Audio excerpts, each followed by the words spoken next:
Hi everyone, and almost Chag Sameach. Today we're looking into the third chapter of Ruth. And that chapter is a mysterious chapter. It happens in the middle of the night. And I'll give you a little synopsis of what's happening in the chapter and then a few thoughts about it. But there's something very kind of like, it feels like a heart of the Megillah. It's kind of like the mysterious point where you don't know exactly what's going to happen. It starts with Naomi saying to her daughter-in-law, to Ruth, "My daughter, I really want to find for you a stable long-term solution. I want to find for you rest, manoach." And her idea for that stable future is for Ruth to go that night to the granary, to the goren, and to lie down by the feet of Boaz. These are very intense days of work in the fields, and Boaz probably was going to be sleeping there and not going home. And Ruth and Naomi says to Ruth, "This is a good time for you to kind of like just introduce yourself to him, and then he'll tell you what to do." Sometimes I think we all know things need to be done, maybe not in the most formal way when we need something to happen, but the formal ways might be closed. And Ruth is doing what Naomi suggested. She's going in the night to the granary and she lies down there by the feet of Boaz that just ate and drank and went to sleep. And she says to him, when he sees that someone's there by his feet, she says, "It's me, Ruth, and please cover me with your wing, tifros alai et knafecha, because you are my goel, the person who's supposed to redeem me." And he says to her, "Oh my gosh, brucha ata Hashem, you are such a generous person, and you did such a good thing to follow me and not to go after the young men, but to come to me. And I am the person who can redeem you, but there's someone who is who has the commitment before me according to the rules. So let me just check it and make sure that he is not going to do it, and then I will do it." And then she wants to go back to Naomi in the morning, right before the sun rises, and he says to her, he gives her a big gift of wheat, and she takes it home, and Naomi says what happened, and she tells her the story, and she shows her the gift of wheat, and Naomi says, sit down here, let's see what's happening. This man is going to follow up on his word. He's the kind of guy that follows up on his word. So that's the story, and we're kind of like left in the question mark. We don't know what's going to happen, and we're going to find out in the next chapter.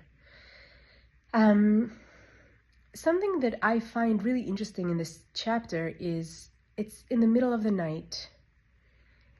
It's a time of, the time that we think of as passive, right? It's not a day. It's a time of sleep. It's a time of not doing. And not only that, in this time of not doing, in time of night, Ruth seems to be kind of like moved by other people. Naomi tells her to do something, and then Boaz tells her to do something, and she's kind of like being moved by other people, which might also be seen as some type of like a passive thing. And the thing that I really learned from this perek is that sometimes you might not be able to choose your next actions or to kind of like control your next actions, but you can choose who are the people you want to be around, who are the people you want to take advice from. And by choosing the people that you're going to take advice from, this kind of like wobbly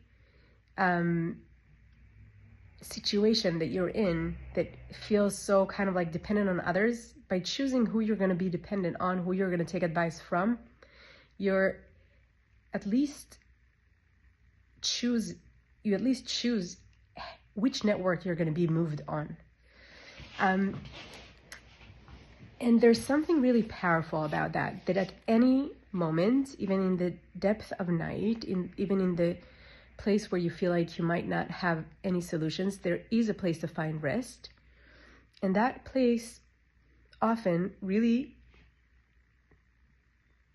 can benefit from having an elder in our life, or from being an elder to someone. Ruth here is like this young person who gets advice from the old, from Naomi, her mother-in-law, and then from Boaz, who's not the young guy that she could have followed. And by asking advice from people who have experience of many years, by trusting these people that want the stability and the rest for her, she is finding a very deep home. And I think we all know that sometimes we feel like the future belongs to the young. It's true to some extent, and it's also, for most of us, it's relational, right? We're young in relation to some people, we're old in relation to others. Some of us are in either side of this continuum. And